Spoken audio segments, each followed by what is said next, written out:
American ကနေပြီးတော့မှနောက်ဆုံးပေါ်ထုတ်ထားတဲ့ B2 လေရင်ကိုပြောက်လေရင်လို့လူများသိကြတာပေါ့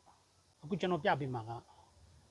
အဲ့ဒီ American ကထုတ်တဲ့ B2 လေရင်လို့ပဲကိုပြောက်စပိန်ပြပေးမယ်ဟုတ်တယ်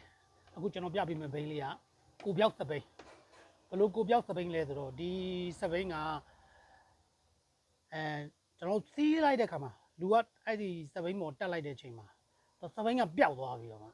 ဒီခန္ဓာကိုယ်ပဲမြင်ရတယ်ပေါ့အဲ့တော့ဒီစပိန်ကကိုပျောက်သွားပြောချင်တာကစပိန်ဒီ road bike ကိုစီးလိုက်တာနဲ့စပိန်ကိုမမြင်သိမမြင်ရဘူးပေါ့မောင်းတော့သူကဘိန်းကအခုကျွန်တော်ပြထားသလိုပဲဘိန်းကဘာခမလို့ကိုပျောက်နေတာအဲ့လူခန္ဓာကိုယ်ကြီးရတာ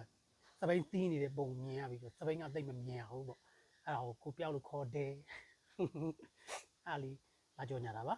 ဒါလေးကဒီစပိန်လေးက3500ဘတ်ထဲပါရှေ့ဂီယာတစ်ချက်နောက်ဂီယာ9ချက်ပါသူ့ရဲ့ဂီယာဆက်က L2 ကို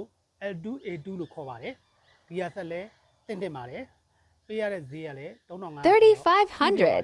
ဒီကရှိဆိုရင်ရာသီဥတုကစီးလို့ကောင်းမဲ့ရာသီဥတုဖြစ်ပြီဆိုတော့โอเคလာကြလိုက်တော့နော်ဖုန်းနံပါတ်ကိုတော့ကျွန်တော်ရဲ့ဒီဗီဒီယိုဖိုင်မှာရေးပေးထားပါတယ်